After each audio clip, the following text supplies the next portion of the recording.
Hi everyone, I'm Nosheen, here to talk about the movie जाने भी दो यारो। Hello everyone. तो फर्स्ट ऑफ ऑल मैं स्टार्ट करता हूँ मूवी के सिनॉप्सिस। और इस मूवी की रिलीज डेट है 1983 और कुंदन शाह इसके डायरेक्टर हैं और एनएफडीसी ने इसको प्रोड्यूस किया था। तो ये मूवी थी इंस्पायर्ड फ्रॉम माइकल एंजेलो एंटोनियोनी की मूवी ब्लो अप की, जो कि 1966 में रिलीज हुई थी। तो इसमें हमारे पास दो मेन कैरेक्टर हैं। उनके नाम है सुधीर और विनोद। ये दोनों फोटोग्राफर्स हैं और इनको एक छोटे से न्यूज़पेपर की एडिटर शोभा सेन एम्प्लॉय करती है। एक इनको असाइनमेंट देती है। वो असाइनमेंट है एक म्यूनिसिपल कमिश्नर डिमेलो जो कि स्टीशा प्ले कर रहे हैं और एक बिल्डर है तरनेजा। उनके बीच में कुछ डील्स चल रही हैं जो कि कमिश्नर उससे रिश्वत लेता है बहुत सारे काम करने के लिए, बहुत सारे असाइनमेंट्स के लिए। तो उसके लिए वो एविडेंस इकट्ठे करने के लिए उनको एक असाइनमेंट देती है और साथ के साथ वो एक फोटोग्राफी कॉन्टेस्ट में भी पार्टिसिपेट कर रहे हैं, जिसमें वो कुछ फोटोग्राफ्स खींच रहे हैं, जिसमें गलती से एक फोटो आती है जिसमें उनको दिखता है कि वो एनलार्ज करके पता चलता है कि तनेजा ने किसी का मर्डर किया है। तो वो जब उस जगह पे पहुंचते जहाँ पे वो हुआ था, तब दे रियलाइज कि वहां पे मर्डर हुआ था डिमेलो का। और अब ये एक स्टोरी एक तरीके से ऐसे चलती है कि जो न्यूज़पेपर की एडिटर है वो उसको ब्लैकमेल पहले से ही करना चाहती थी, अब उसको ब्लैकमेल करने के लिए और ज्यादा स्ट्रॉन्ग एविडेंस मिल गया कर्नेजा को। तो वो उसके कॉम्पिटिटर आहूजा के साथ मिलके एक साजिश चलती है कि उसको किस तरीके से फंसाया जाए। जो डिमेलो था उसको मारने का कारण ये भी था क्योंकि वो सिर्फ कर्नेजा से ही नहीं, उसके कॉम्पिटिटर आहूजा से भी डील कर रहा था, उससे भी रिश्वत ले रहा था। तो दोनों साइड से वो रिश्वत ले रहा था, इसलिए कर्नेजा उसको मार देता है। जब विनोद और सुधीर को पता चलता है कि जो शोभा है वो ट्रू जर्नलिज्म नहीं कर रही, वो बस एक तरीके का येलो जर्नलिज्म ही कर रही है, सेंसेशनल जर्नलिज्म कर रही है, वो करप्शन को खत्म नहीं करना चाहती, वो सिर्फ पैसे कमाना चाहती है, तो वो उसके अगेंस्ट हो जाते हैं। तो जब क्लाइमैक्स आता है हमारे पास एक तीन ग्रुप्स हो गए। जो तनेजा है उसका ग्रुप उस लाश को डिस्पोज ऑफ करना चाहता है।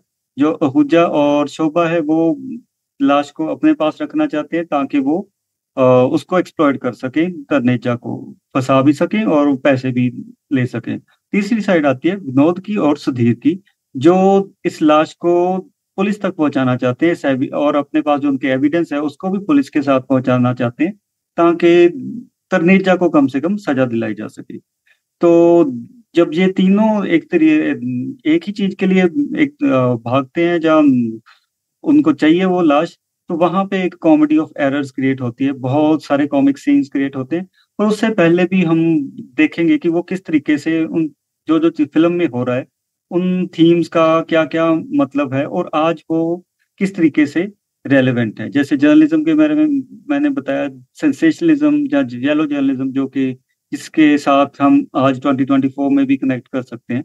तो धीरे धीरे हम उसके थीम्स के ऊपर बात करते जाएंगे। तो पहले मैं नौशीन से पूछना चाहूंगा कि वो कौन सी थीम लेना चाहेंगी।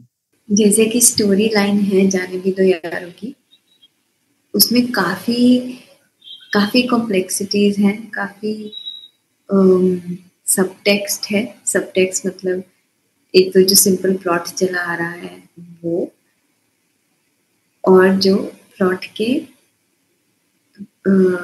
रिप्रेजेंट कर रहा है कॉम्प्लेक्सिटी ऑफ डेवलपिंग कंट्री, उसको। तो इसमें जो थीम्स बहुत क्लियरली नजर आती है वो है कल्चरल वैल्यूज जो शिफ्ट हो रही हैं, कैपिटलिज्म जो अब बहुत तरीके से एम्बेड हो रहा है हमारी साइकोलॉजी में, और जो एक ओवर पावरिंग आइडियोलॉजी और बन चुका है। थर्डली, जो एक फ्रिंजेस पे या फिर मार्जिन पे या पेरिफेरी पे एक तरह का डिसेंट है या एक तरह का फाइट फॉर जस्टिस है, उसको कैसे कंप्लीटली वॉश आउट किया जा रहा है। और जो हमारी कैपेबिलिटी है to see, to view, that is being completely decapitated in a way, उसको बिल्कुल ही डिस्ट्रॉय किया जाता है। और वो इसलिए, वो हमें कैसे पता चलता है कि जो एंडिंग है इस पूरे मूवी की, जो काफी ऐसा लगता है बीच में केओस हो रहा है, या बीच में बहुत सारा प्लॉट लाइन्स मर्ज हो रही हैं, और कैरेक्टर्स, बहुत सारे कैरेक्टर्स एकदम से ऑन स्क्रीन आ जाते हैं. So there is like you have to be at pace with the pace of the movie, right? You cannot just like sit back and relax कि हाँ ये हो गया. You'll always be pushed to be involved in the movie, right? और involved भी कैसे कि आप लोग खुद व्यूअर हो और आपको पता चल रहा है कि ये जो क्राइम है या करप्शन है वो क्लियरली दिखाया गया है कि कौन कमिट कर रहा है या कौन उसके परपेट्रेटर्स हैं, but still that is not valid enough, that is not strong enough for any idea of justice to prevail, for any what do you call poetic justice to emerge at the end of the movie. इसमें ऐसा नहीं है. In fact it's an anti climax.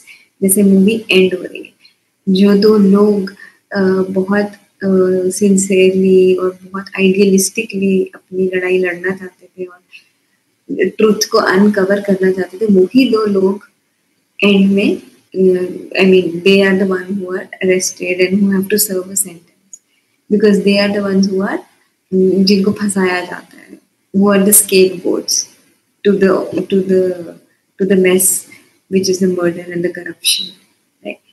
So इतनी सारी इसमें themes हैं. इसमें आप सोशलिस्ट थीम लगा सकते हैं, इसमें आप सिनेमैटिक लेंस यूज करके ये बता सकते हैं कि सिनेमा, जो रियलिस्टिक सिनेमा है, वो रियलिज्म के थ्रू कैसे आइडियलिज्म तक जा रहा है, पर आइडियलिज्म इस डे एंड एज में, इस प्रेजेंट डे एंड एज में एग्जिस्ट ही नहीं करता, राइट? तो वो जो the ebb of hope and courage, okay yes we can do it, जिसमें वो बार बार जो उन्होंने सॉन्ग यूज किया है, हम होंगे कामयाब, दो कैरेक्टर्स में, it signifies that there is hope and there is also the courage to go all the way. But when the system is against you, there's actually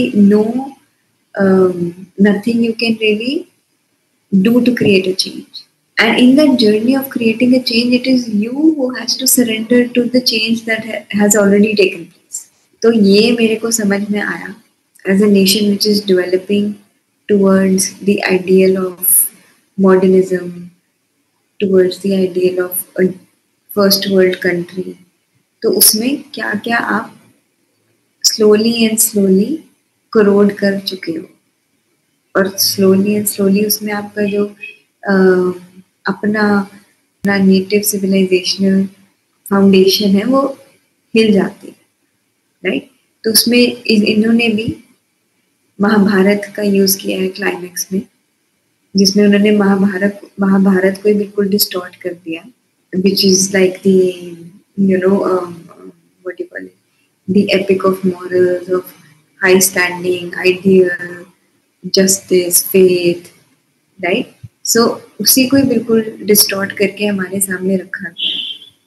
तो इसमें डिस्टॉर्शन जो दिखाई गई है, ट्रुथ की, फैक्ट्स की, अपनी कॉन्शियसनेस की, कि आपको अपने आंखों से जो आप देख चुके हो, आपके पास एविडेंस है, वो भी जो रिकॉर्डेड एविडेंस है, जो फोटोग्राफ्स के थ्रू है, that also does not stand any ground when the forces in power are able to manipulate, able to dismiss, able to dismantle any grain of truth that those evidence might have. तो हम कोई भी theme पे हम start कर सकते हैं. One more line of thought as I was speaking emerged was the use of satire. बहुत ही high culture या high जिसको हम कह सकते हैं बहुत ही सिग्निफिकेंट सिचुएशंस को ट्रिविलाइज किया गया है, जैसे कि मर्डर, काफ़ी हमारे रोमांटिक वैल्यूज को भी कम्प्लीटली करप्ट करके रिप्रेजेंट किया है। रिलीजन की बात तो हम कर ही चुके हैं, इसमें कैसे इतने हाई एंड कल्चर को भी बिल्कुल जमीन पे ला के रख दिया और दिखाया गया कि everything right now, everything in that day and age is open to be dismantled and disintegrated to serve your purpose. First जो मुझे स्ट्राइकिंग लगा इनका, फिल्म के मिडिल में कहीं एक डायलॉग आता है जहाँ पे नसीरुद्दीन शाह कहते हैं कि कभी कभी गुस्से में ही कहते हैं कि मेरा मन करता है कि मैं मशीन गन लेके इन सभी लोगों को मार दूं।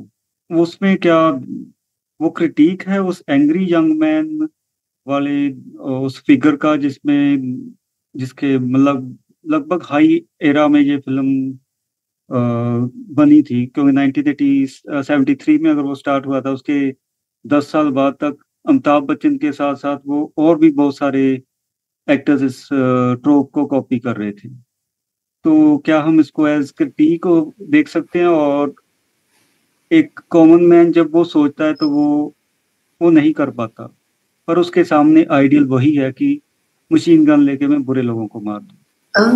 इसको मैं को एंग्री यंग मैन की कैटेगरी में तो मैं नहीं देख सकती इसको फिट होते हुए, because now in this particular movie, I think all the characters are not personalized individuals. They are, symbolic of the person that they are representing, either a photographer or a journalist or a reporter or an editor or an industrialist, right? तो ये बहुत कैरिकेचराइज्ड है, right? जो इसकी characterisation है इस पूरे पूरे मूवी की, चाहे वो करप्ट कमिश्नर हो डिमेलो, है ना, he talks in a very weird accent, right? वो एंग्लिसाइज्ड है, उसका जो हिंदी का डायलॉग जैसे वो बोल रहा है वो बहुत ही एक तरह से स्टीरियोटिपिकल है, राइट? और जो एडिटर है जो कि खुद एक ब्लैक एंड जो खुद एक ग्रे कैरेक्टर दिखाई गई है इसमें, जो एडिटर है वो भी एक तरह से stereotype of that masculine women है, जिसको जिसके खुद के एम्बिशन के आगे, एम्बिशन कह सकते हैं, जिसके खुद के डिजायर या फायदे के आगे, अपने बेनिफिट के आगे nothing really matters. Okay, so she can twist facts, she can use people. So these are very stereotypical ways of showing manipulators, corruption. Similarly, the industrialist. One is a complete alcoholist who has lost the ability to be awake, literally, है ना? उसने तो उसको तो ऐसे दिखाया गया कि उसको एक जिंदा और मरे हुए आदमी में भी कोई फर्क नहीं दिखता, right? And on the other hand you have the industrialist Raneja. For him, only his own rise, like literally his own rise in terms of the buildings, the highest buildings he can create matters. Nothing else matters. So these are very stereotypical representation. इसमें corruption का कोई meaning नहीं है, किसी को corruption से पैसे नहीं चाहिए, अपने कोई मेडिकल एक्सपेंस है किसी की जान बचाने के लिए, किसी के कोई करप्शन के पैसे नहीं चाहिए किसी की बेटी या बच्चे की शादी करने के लिए. So it is like a norm, it is like a way of existence basically.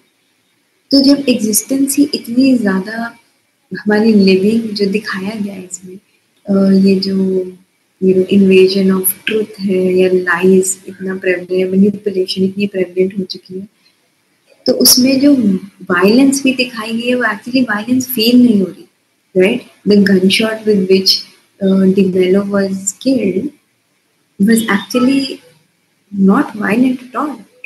Everything just seemed to be part of a day. And in fact, DeMello was killed in broad daylight. वो तो जब रात को वो uncover करने जाते हैं उसकी डेड बॉडी, तब आपको रियलाइज होता है कि that they are scared of the usual things, the dark, they're spooked out. The fact that they are out there searching for the murdered person is of very less consequence or no consequence at all, right? So another thing that I was talking about, angry young. तो इतनी perversion हो चुकी है life की at all levels, right? तो इतनी perversion में the normal reaction of a person who is who can still see it all, who can still have things that they can fight it all, तो उसका reaction क्या होगा? Destruction of this world order. उसको ये world order नहीं चाहिए, तो वो मशीन गन से मारने का मतलब यही है कि पॉइंट ऑफ एग्जिस्टेंस ही पूरा एक तरह से पोल्यूट हो चुका है, तो आपको उस वर्ल्ड ऑर्डर को ख़त्म नहीं करना पड़ेगा.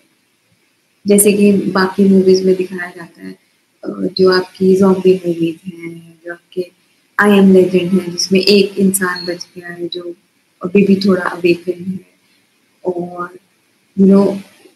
वो रियलिज्म, आइडियलिज्म और फैंटेसी लैंड में ट्रिवर्स कर सकता है फुल अवेयरनेस, राइट? तो इसको एंग्री यंग मैन करके ये बताना कि उसका पर्सनल इमोशन है, no, it is an emotion of the collective that he is able to communicate that we actually cannot sustain this world order, and sustain this world order if we ourselves don't adapt ourselves to this world order. या तो वो adapt करें, वो भी पैसे, वो manipulation, self centred living या फिर सेल्फ सर्विंग लिविंग के ये ट्रैप में फंस जाए, एम्बिशियस और मॉडर्निटी के ट्रैप में फंस जाए. Unless that happens, there will always be this angst rather than an anger. एक उनमें एक तरह से angst होगा to completely get, basically reboot or restart the world. This is how I perceive it. I feel that one can argue that an angry young man is also made by the society. But this is actually not, this is also sort of a response to that perversive, perverted world order. But it is not it's a response of a traumatized mind. It is a response which can be very natural in a situation. एक इनकी situation के साथ एक मेरा और idea था कि एक साइड पे तो ये उस सिस्टम की करप्शन को खत्म करना चाहते हैं, या ये गन शॉट की बात कर रहा है, and then they turn towards police as well. तो जिस स्टेट में अगर ब्यूरोक्रेसी रोटन है, तो उसी स्टेट में ये पुलिस को अप्रोच करना चाहते हैं. तो जैसे एक फ्रेंच कहावत है कि let's make some changes that guarantee that everything remains the same. तो क्या ये वही स्टेट के ऑर्डर को इस्टेब्लिश करने की तरफ नहीं जा रहे? इनका जो एक्ट है, अगर ये करप्ट चीजों को हटा रहे हैं, तो जो शायद स्टेट को करना चाहिए था, पुलिस को करना चाहिए था, ये उन्होंने अपने ऊपर ड्यूटी ले ली कि अब हम क्लेंस करेंगे सिस्टम को. पर क्लेंस होने के बाद भी रहेगा ब्यूरोक्रेसी के पास, और मोस्ट इम्पोर्टेंटली इनको गुस्सा उस पे तनेजा पे, क्योंकि उसने एक करप्ट ऑफिशियल को मारा है, पर इनको गुस्सा उस पे नहीं है, आहूजा पे. आहूजा इनका टारगेट कभी भी नहीं बनता. एविडेंस उसके भी लेते हैं, ये मीटिंग उसकी भी हो रही है, और वो बिल्कुल एक तरीके से एब्सेंट सा ही हो जाता है इनके टारगेट से भी, कि वो भी करप्ट है, वो भी सिमिलर लेवल का करप्ट है, वो भी बिल्डर है, वो भी ऐसी बिल्डिंग बनाएगा जैसे वो ब्रिज गिर जाता है तनेजा का बनाया हुआ, जिसके नीचे इसको दबाया था, इसकी लाश को, डोमेलो की लाश को दबाया था. तो फिर ये किस तरफ जा रहे हैं? या ये मिसडायरेक्टेड है, या ऐसा सिस्टम है कि जिसमें बस वो उनको लग रहा है कि हम कुछ कर लेंगे, और एंड में वी नो कि वो ही ट्रैप हो जाते हैं कि पुल इन्होंने गिराया था, और तनेजा कह देता है कि इनको 6 महीने लग जाएंगे ये प्रूव करने में कि ये इनोसेंट, और उतने में जो मर्डर का केस है वो बीच में कहीं वो भी खो जाएगा और सारे लोग भूल जाएंगे जो उसने पब्लिक कॉन्शियस की बात की है करने जाने के, सारे भूल जाएंगे। तो इनका रोल इस सेंस में आपको कैसे दिखता है कि एक तो वो ओमपुरी वाला जो आहूजा का है वो बिल्कुल एब्सेंट है, करप्शन इनका मेन था, जो एक मर्डर एक कार्डिनल सिन बन गया इनके लिए कि उसने मर्डर किया इसलिए हम उसके पीछे भागेंगे, he should be punished. So इसमें how I look at their involvement in this tale of murder and broken promises and sinful friendships है जो भी कह दिया, और ये जो एक कॉन्ग्लोमरेट बन जाती है इंडस्ट्रियल ब्यूरोक्रेसी, इंडस्ट्रियलिस्ट, एक तरह से जो ये गवर्नेंस है जो कि एक ऐसी गवर्नेंस है जो basically which is founded on money, right. तो मुझे लगता है कि इसमें जो करप्शन वाला एंगल है वो सेकेंड प्रायोरिटी पे है, obviously, because the two characters that we are looking at, they do not choose the situation, they do not choose कि उनको उनको हायर किया जाता है, राइट। वो तो अपना happily they were happy shooting, they were happy clicking pictures of women, models and all, right? So exactly like a naive common man who is happy, existing the way that he or she wants to exist within the limits of his or her conscience, his or her cultural and moral values, right? Now, when that individual is catapulted into a situation which is larger than life, है ना? तो पहले तो जब इन्होंने assignment लिया तो obviously corruption was the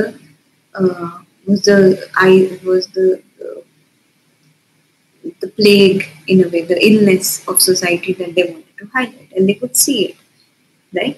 And but उसके बाद क्या हुआ, करप्शन से भी ऊपर they encountered a crime which was murder, right? Which was actually which means taking the life of another person, है ना? हमारे लीगल सिस्टम में भी these two crimes are not equivalent. Although corruption will obviously slowly kill the society, we know that, right? But murder is violence which is, right there, right? Which has a much deeper impact, right? On the psychology of the person who knows the murder has happened or who's seen a murder happening. So it's basically violence. You are coming face to face with violence, right? So जो urgency of situation की, that takes precedence over obviously corruption, right? Or obviously the issue of corruption. But उसकी जो intertwining है murder और corruption की, वो भी हम इसको मिस नहीं कर सकते. To come to the other point, तो एक जो naive common man के साथ अगर वो एक crime के सेंटर में फंस जाता है तो वो अपनी एथिक्स को सामने लेके आता है, राइट? अपने एथिक्स और कॉन्शियंस को यूज करता है, राइट, रादर देन लॉजिक और इंटेलेक्ट, राइट? तो that is the same scenario here. These are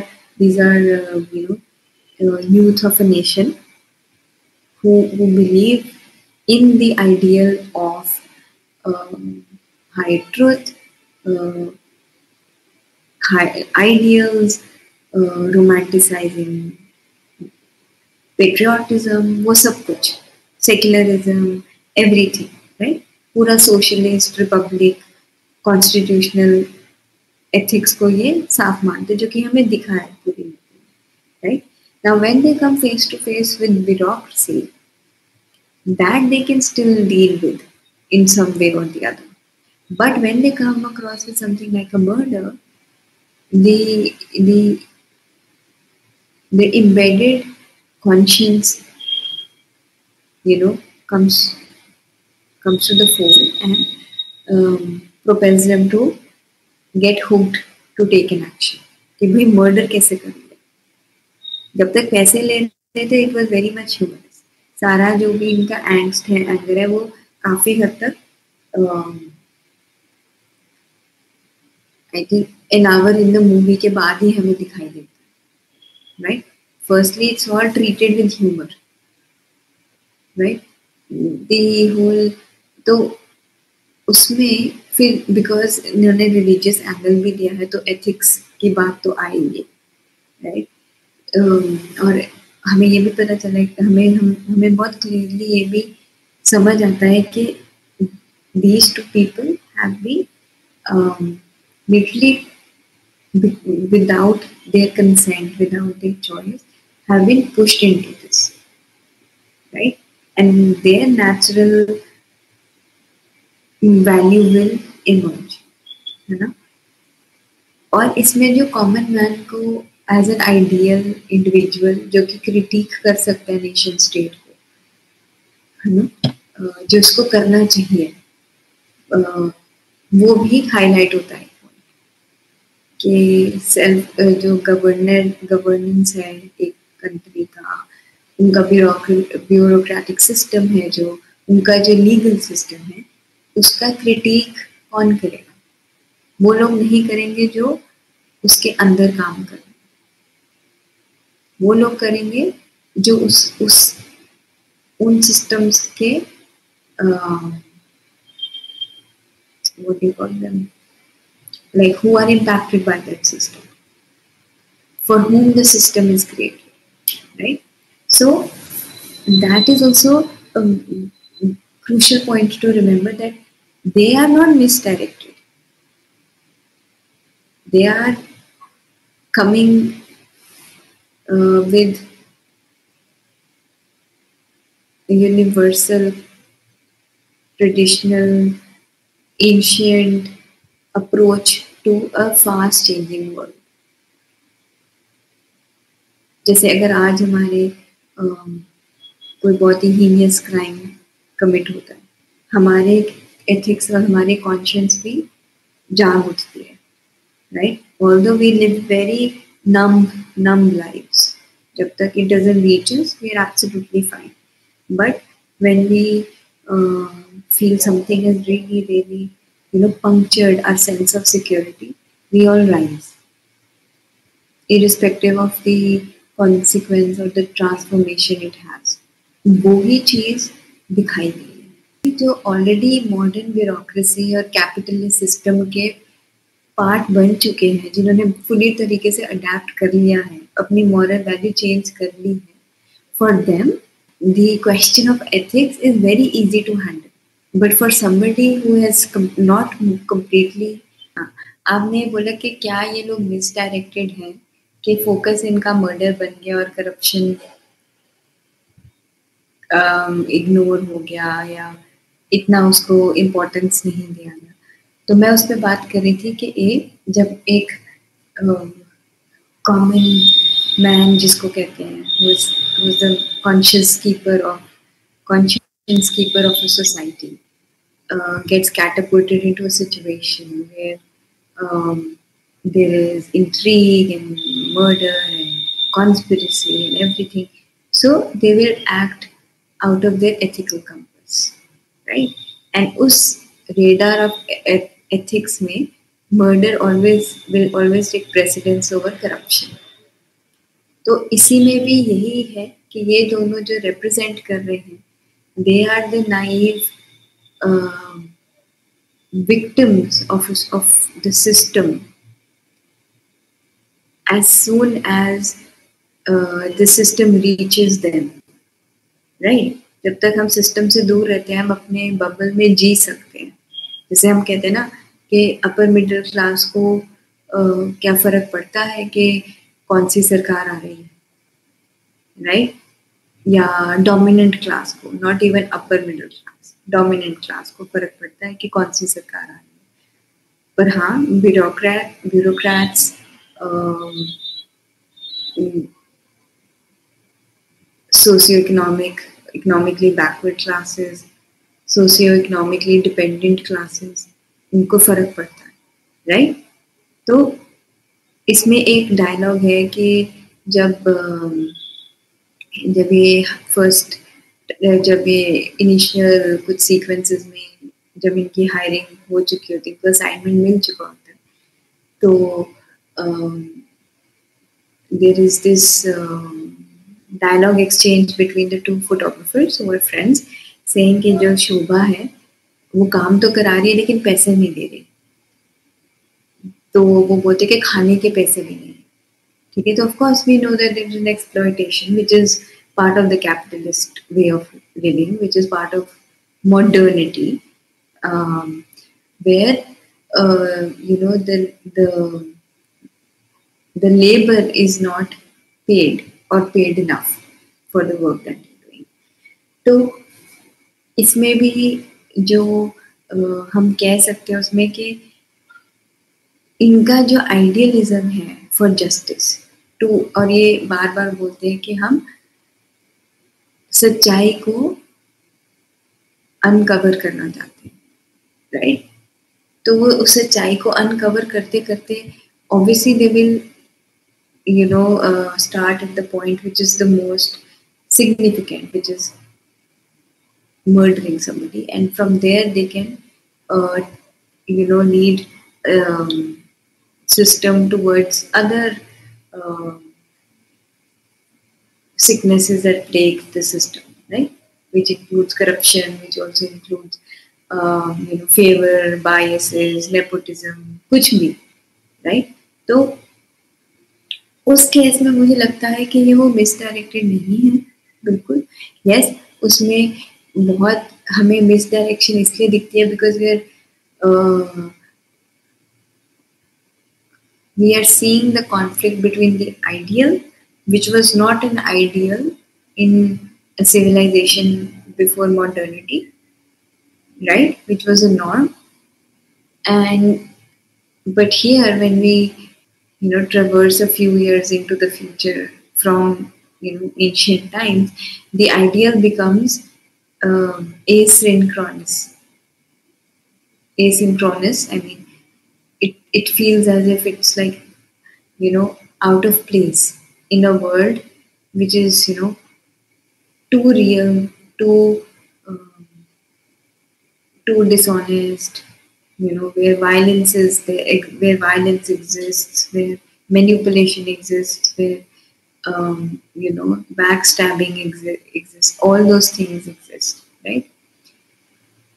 तो इसमें जो representation है इस conflict की, वो मुझे लगता है वो जो एक ubiquitous presence है corpse की, DeMello की dead body की जो presence है, उसमें हमें शो होती है कि ये तुम्हारे डेड आइडियल्स हैं, ये हैं। It is fighting against a system which is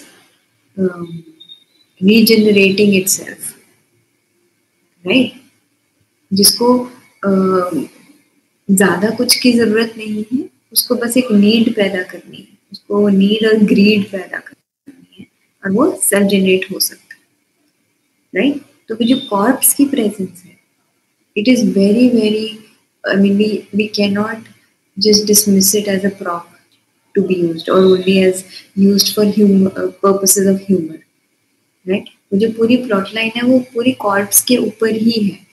When DeMello का जो when he was alive, उसका जो पार्ट का सिग्निफिकेंस लिटरली कुछ भी नहीं है, क्योंकि वो एक स्टीरियोटिपिकल करप्ट कमिश्नर है बस।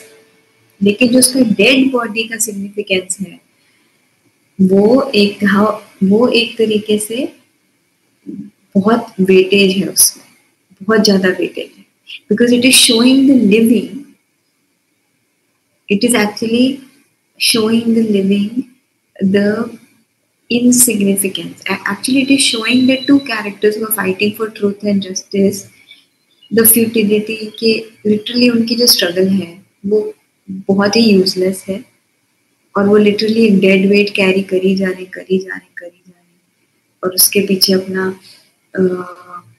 अपनी लाइफ, अपना खुद का जो खुद के पर्सनल ड्रीम्स और डिजायर्स थे वो सब कुछ सैक्रिफाइस कर चुके हैं और उसका जो एंड है वो एक तरीके से फुल डिसइंटीग्रेशन में ही हो, like the corpse will rotten, will disintegrate and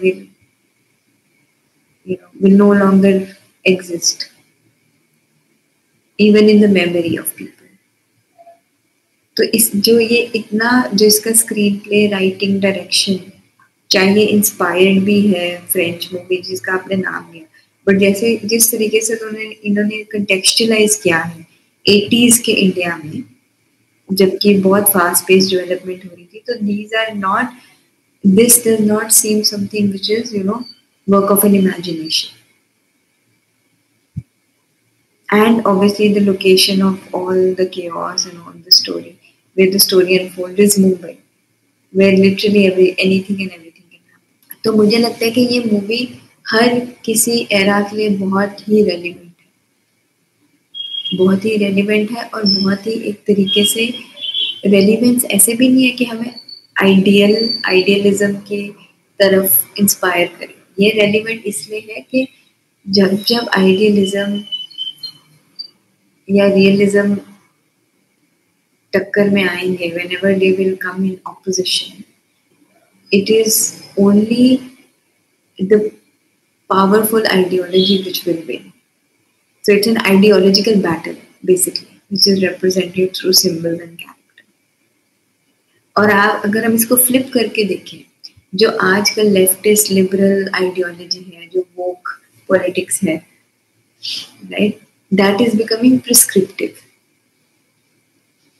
so prescriptive that it is becoming more of a problem than a solution.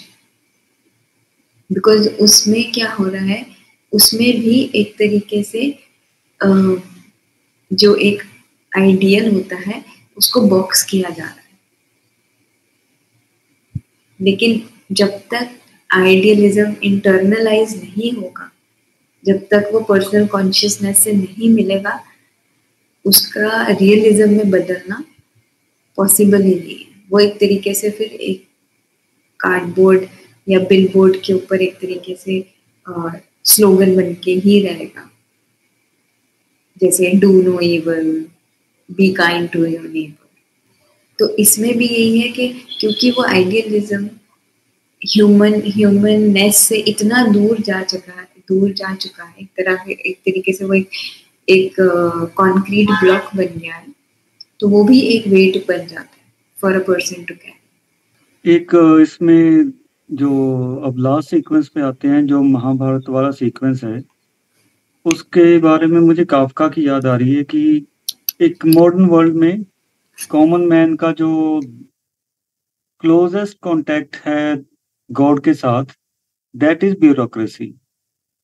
और इस सीन में भी हमें दिखता है, जो महाभारत वाला सीन तो दिख रहा है और चीरहरण वाला सीन है, we do not have Krishna here, और means God is absent।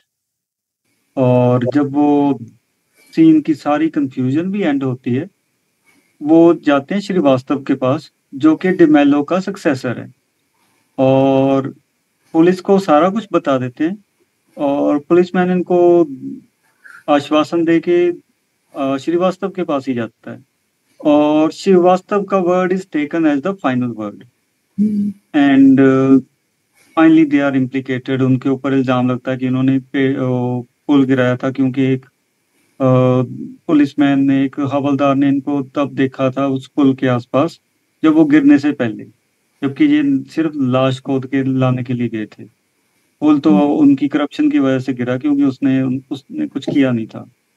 पर ये आप इसको कैसे रीड करते हो? मैं तो ऐसे कर रहा हूँ कि उसमें ब्यूरोक्रेसी ने टेक ओवर कर लिया है रिलीजन को भी, और जो ट्रू रिप्रेजेंटेटिव ऑफ गॉड वो ही बन जाता है, और उसका वर्ड ही फाइनल है। उसके आगे कुछ भी स्टेट का भी ऑपरेटर्स है जो उसको ही मानता है, जो कि पुलिस है।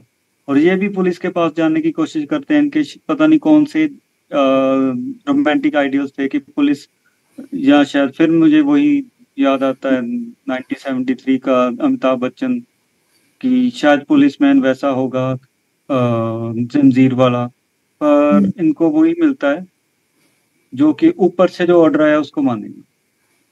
तो आप इस सीन को कैसे देखते हो, जो फाइनल क्लाइमेक्स वाला महाभारत वाला scene? I think from the perspective of writing and the perspective of cinema, it is one of the most brilliant climaxes to a complex story. And it was, I feel, such an unexpected way of concluding, or getting out of that chaos, right? तो मुझे नहीं लगता ऐसी brilliance किसी और film में show की गई, except I think Vishal Bhardwaj Haider, जिसमें भी लिटरेरी एपिक का यूज किया गया है। सो मतलब मुझे लगता है कि उसमें जो क्रिएटिव प्रावस कह सकते हैं, जो जीनियस है, creative genius of the director and the screen writers, क्योंकि उसमें जैसे वो बिल्कुल जब स्टेज पे जाते हैं, हमारे जो ये कैरेक्टर्स हैं, जब वो स्टेज पे जाते हैं वो डिस्गाइज अपना लेते हैं, कौरव और पांडव का और द्रौपदी का, राइट? तो वो जो उनकी लैंग्वेज भी है वो कैसे चेंज हो रही है, वो कैसे अपनी बात एपिक की लैंग्वेज के थ्रू बोल रहे हैं, राइट? तो उसमें भी ये है कि everything is up for corruption basically right now, ठीक है? तो इस सीन को जो आपने बोला है कि एब्सेंस ऑफ गॉड जो इसमें है, उसमें एब्सेंस ऑफ गॉड नहीं है, basically it's a replacement of the god. Now the god is replaced by the bureaucrats, people in power. Let's call them people in power, who can be the industrialists, who can be the DCPs and the commissioners and the inspectors. तो absolutely वो direct parallel हमें दिख रहा है इस scene में, कि वो जैसे काफका ने ट्रायल में अपने जो भी स्ट्रगल शो करी at the hands of the bureaucrats, and also the impotence of the common man basically in the face of such power, right? जो कि also an individual feels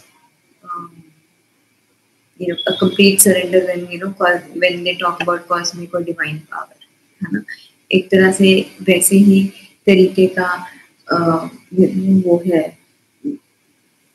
representation इसमें भी। Although interestingly यहाँ पे एक तरीके से गॉड का जो रिप्लेसमेंट दिखाया गया उसमें और जो उस गॉड को अपोज कर रहे हैं उन दोनों में it's not a immediate surrender। उसमें भी वो पूरा जो सीक्वेंस है वो स्ट्रेच होता है जब ये अपोज करते हैं, पूरा ट्राई करते हैं, यहाँ तक खींच लेते हैं जब तक पुलिस नहीं आ जाती, राइट? इट इज नॉट कि हाँ भाई तुमने बोल दिया और they believe that they can fight it out. Now they probably would have fought it out if the system was on their side, if that junior inspector did not listen to the word of God, which was Srivastava, जो श्रीवास्तव है, जो कि खुद बहुत powerless है industrialist के सामने, but इनके लिए वो अथॉरिटी है। तो इमेजिन जब क्लियर शब्दों में बोला जाता कि भाई श्रीवास्तव भी इनके साथ इन्वॉल्व है, द इंस्पेक्टर सेज के okay then he will be arrested if he was involve, but when he goes to Srivastava the whole story flips, right? Now that climax is fully in line with the plot of the story, क्योंकि अगर हमें लगता कि actually में जिसके पास पैसा, power, foot in the legal system है, हम उसको एक तरीके से पनिश करवा सकते हैं, पनिश कर सकते हैं, तो it would have been absolutely unbelievable.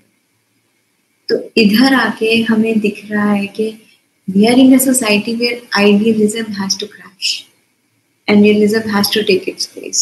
तो बेसिकली उनका जो एनकाउंटर आइडियल ऑफ गॉड से नहीं होता, उनका एनकाउंटर रियलिटी ऑफ लाइफ से होता है।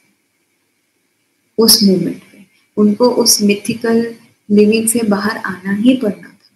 और महाभारत को देखा जाए वो खुद एक स्टोरी है कमोडिफिकेशन की। उसमें जो पूरा बैटल है वो land, property, kingdom and commodity पे ही है। तो बहुत सारे मतलब जो इसमें कनेक्शंस उन्होंने दिए गए हैं, वो आप ये नहीं कह सकते कि बस it just to serve a creative purpose. No, they were very brilliantly fitting the pieces together.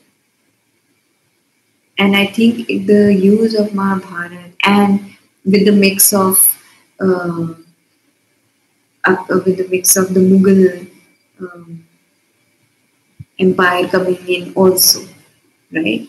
Where Mahabharata was again कि इंडिया इज अ प्लेस जहाँ पे इतने सिस्टम्स आ चुके हैं, right?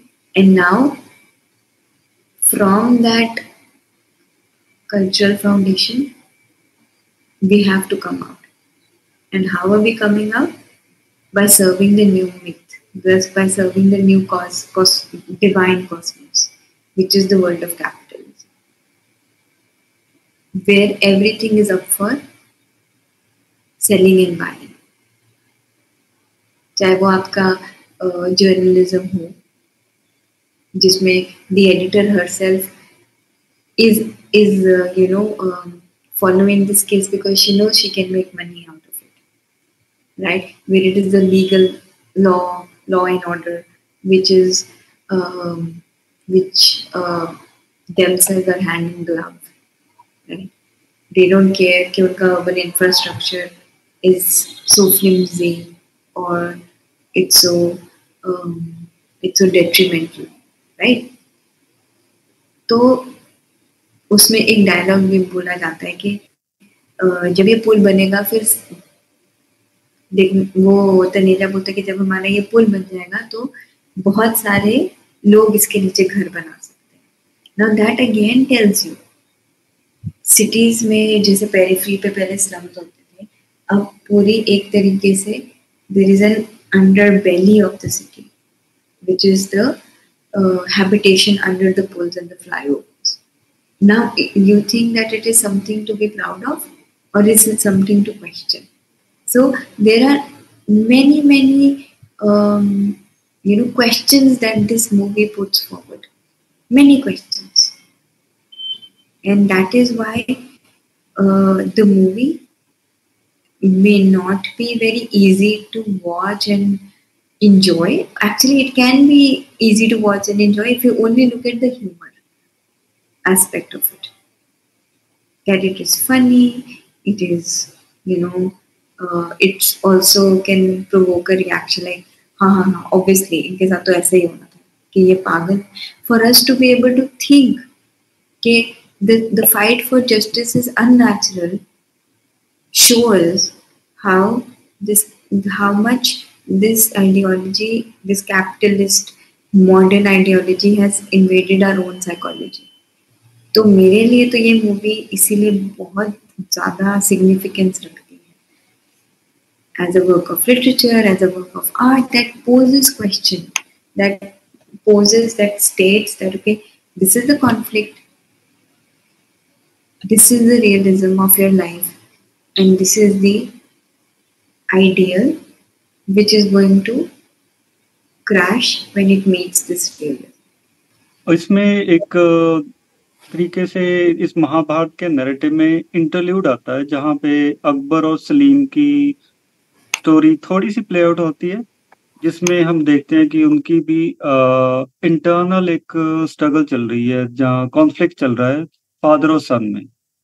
तो मुझे वो इस तरीके से मैं देख पा रहा हूँ उसको कि जैसे कि अगर लंबे टाइम तक एक सिंगल पार्टी रिजीम रही है इंडिया में, बीच में एक इंटरल्यूड आया था इमरजेंसी के बाद कि एक कोलिशन गवर्नमेंट आई, तो वो अपने ही इंटरनल कॉन्फ्लिक्ट्स की वजह से वो अपना टर्म पूरा नहीं कर पाई, और इसलिए जो पहले वाली रिजीम थी, जो लोगों को शायद गलत लग रही थी, बुरी लग रही थी या करप्ट भी लग रही थी, फिर दोबारा आ जाती है। पर केओस वहीं का वहीं रहता है। और इसी के साथ जोड़ के मैं वो लास्ट हमारे सेगमेंट पे भी आता हूँ कि जो सॉन्ग है, जब उनको पता चलता है कि वो जो रिपोर्टर है शोभा सेन, वो पैसे के लिए कर रही है सारा कुछ, और वो टोटली डिसल्यूजन्ड है दोनों, और तब वो ये गाना गाते हैं, हम होंगे कामयाब। तो इसकी रीडिंग हम कैसे करें? एक रीडिंग तो वो हो सकती है जैसे जाइजैक करता है कि जब रियलिटी को हम इग्नोर कर रहे हैं, जैसे वो यूज करता है, हम कोई टॉयलेट में जाता है तो वहां पे जो रियल साउंड्स आती हैं उनको मास्क कर दे सबड्यू सबड्यू करने के लिए, मास्क करने के लिए लोग आजकल मोबाइल, म्यूजिक। सबके पास मोबाइल पे म्यूजिक बजाते हैं। तो क्या वो साउंड है, या उसका पर्पस वो है, या वो एक बिल्कुल डेफनिंग साइलेंस वाली सिचुएशन में पहुंच गए हैं कि बिल्कुल उनको उधर से भी जहां से उम्मीद थी वहां पे एक साइलेंस मिल रहा है, जहां एक अलग सी अप्रोच मिल रही है, उसने तो एक्सप्लॉइट करना है, और दूसरी साइड पे उनको कोई होप दिख नहीं रही उस टाइम पे। तो ये क्या हौसला बढ़ा भी रहा है उनका ये गाना, जहाँ सिर्फ वो जैसे भी टिपिकल बॉलीवुड मूवी में होगा कि बहुत ही जोश भरा गाना आएगा और उसके बाद जो सो कॉल्ड हीरो है वो विलन को मार देगा, जहाँ उसको अदालत तक पहुंचा देगा, जेल तक पहुंचा देगा। तो इसमें जो जब ये गाना अपीयर हो रहा है, जहाँ जहाँ ये गाना अपीयर हो रहा है इस मूवी में, उसके कॉन्टेक्स्ट पे ज़्यादा हमें ध्यान देना चाहिए, क्योंकि स्टार्टिंग ऑफ द मूवी में it is undoubtedly a song that inspires them. It is undoubtedly a song that forces them to remain hopeful. क्योंकि ये सॉन्ग आता है ओपनिंग सीक्वेंस में ऑफ द मूवी, फिर सॉन्ग आता है जब वो बिल्कुल ही हताश होके लाश खो जाती है, उनके पास कोई एविडेंस नहीं होता, तो तब आता है। फिर आता है जब वो डायलॉग बोला जाता है कि मैं मशीन गन लेके सारा कुछ उड़ा दूँ। Then his friend sings this song for him. So in different contexts, the song uh, absolutely denotes what it sets out to denote as a symbol of hope and inspiration to keep going on. One day they will be successful, and they truly believe that one day they will be successful. Till the last closing scene after the Mahabharata, after they are caught behind bars, they come and interestingly वो जो sequence ऐसे shoot किया गया है कि वो दोनों prisoner के कपड़े पहन के they are walking, it seems that they are walking towards a jail, but the movie ends with both of them standing in front of Gateway of India, New Mumbai, singing this song and doing the beheading wala gesture अपने आप में. In that moment, the song completely changes its meaning, its significance in their lives. It's at this time the song is nothing but ironical. That now हम नहीं होंगे वहाँ. Now it's like complete,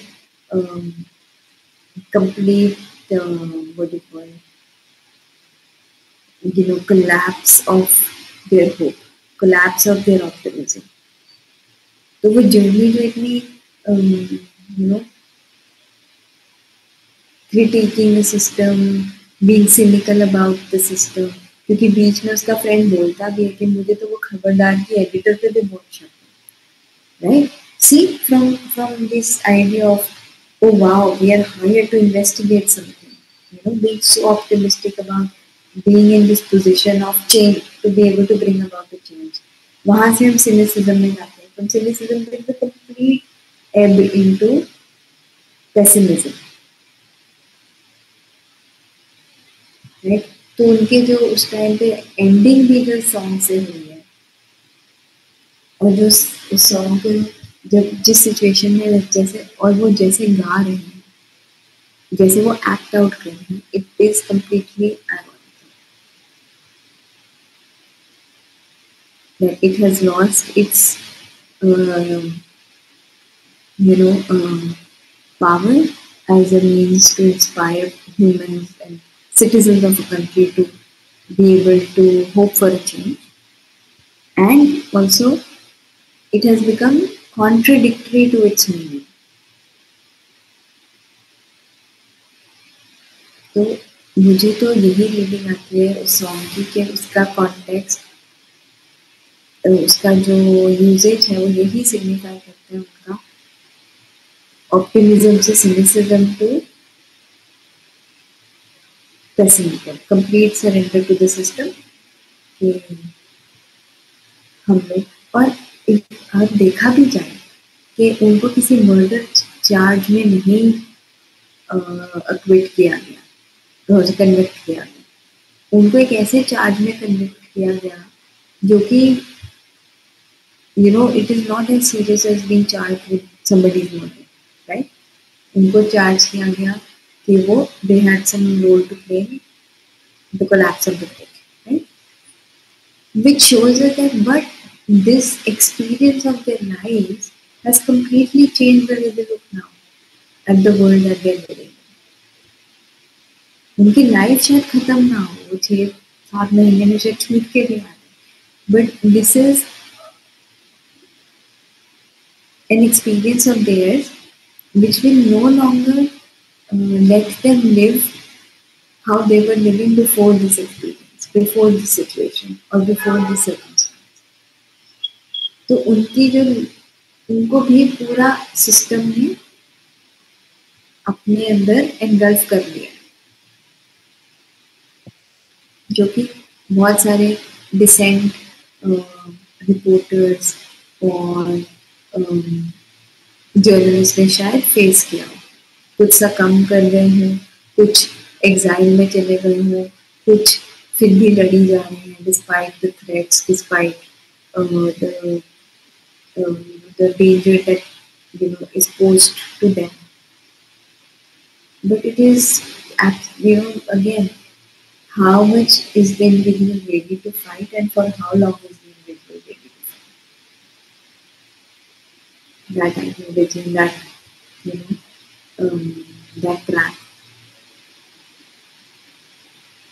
तो आज की डिस्कशन में थोड़े से उसके एनालिसिस के साथ ख़त्म करता हूँ कि जो डिमेलो का जो एक्सप्रेशंस है आफ्टर डेथ, उसकी कुंदन शाह के साथ डिस्कशन भी होती है कि मैं एक्सप्रेशन चेंज करना चाहता हूँ, क्योंकि अगर आप ये अलाउ कर रहे हो कि 4, 5, 6, 10 दिन पुरानी बॉडी की में से स्मेल नहीं आ रही, तो मैं एक्सप्रेशन भी दे सकता हूँ।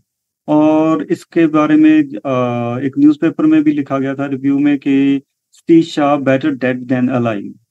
और उसका खासकर महाभारत के सीन में जब वो आता है कि स्मार्क आता है उसके फेस में और वो सीधा खड़ा, कोई उसको उस टाइम पे सपोर्ट भी नहीं कर रहा, और हम इतनी भाग दौड़ में वो रियलाइज ही नहीं करते कि वो सीधा खड़ा हुआ है एक डेड बॉडी।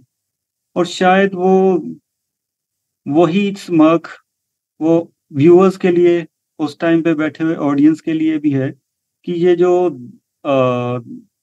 उसका राइजिंग फ्रॉम द डेड वाला जो अगर हम मेटाफर यूज करें तो करप्शन शायद वो कभी खत्म हो नहीं सकती। और इसी शायद पॉइगनेंट मोमेंट पे वो मूवी एंड होती है कि जब वो बिहेडिंग का कर रहे हैं, जहाँ वो एक एक्टिविज्म को कास्ट्रेट करने वाला एक्शन है कि वो बिल्कुल कट ऑफ हो गया है सारा बिल्कुल, और you don't have any hope ऐसे ब्यूरोक्रेटिक सिस्टम में जहाँ पे सारा कुछ इतना क्लोजली टाइड अप है और इतने क्लोज कनेक्शंस हैं इंडस्ट्रियलिस्ट के ब्यूरोक्रेट्स के साथ।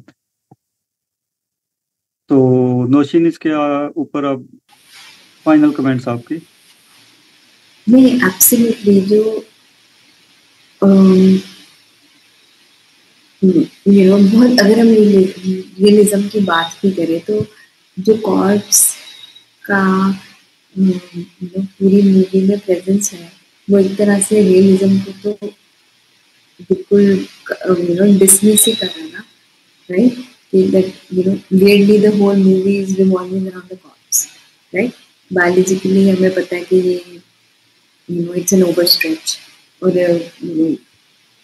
मतलब लिटरली आपको बोलना ही पड़ेगा कि चलो ठीक है मान लेते हैं, तो वो एब्सोल्युटली है, बट वो एक पॉइंट पे भी ऐसे नहीं लगता कि आप कोई साईफाई मूवी या फैंटेसी मूवी देखते, क्योंकि कहीं ना कहीं व्यूअर के नेचुरली या ऑटोनॉमसली ये शिफ्ट हो जाता है कि डमेलो का जो कॉप्स है वो बेसिकली एक एम्बॉडीड प्रेजेंस है, राइट? जैसे हम डेथ के बाद डिसएम्बॉडीड प्रेजेंस की बात करते हैं, but it's an embodied presence. Now what is that presence of? Like earlier I said, it's the presence of corruption, right? And the dead weight of an ideal, right? But it could also be the presence of the rotting ideals, the corruption that rots the system. So basically, it's the presence of decay, so to say, है ना? और जो हमारे साथ साथ चलती रहेगी, हम उसको बेरी कर दें, हम उसको डिस्गाइज बना दें, उसको रिलीजियस फिगर का डिस्गाइज बना दें, उसको बुरखा बना के मॉरलिटी का डिस्गाइज बना दें या प्रूडेंस का डिस्गाइज बना दें, कुछ भी डिस्गाइज बनाए, पर वो जो रॉटननेस है, वो जो डिके है कल्चर का, वैल्यू का, साइकोलॉजी का, सोशियोलॉजी का, इंटेलेक्ट का, मतलब हर लेवल ऑफ ह्यूमन एग्जिस्टेंस का, वो अब साथ चलेगा ही चलेगा, राइट? तो जब वो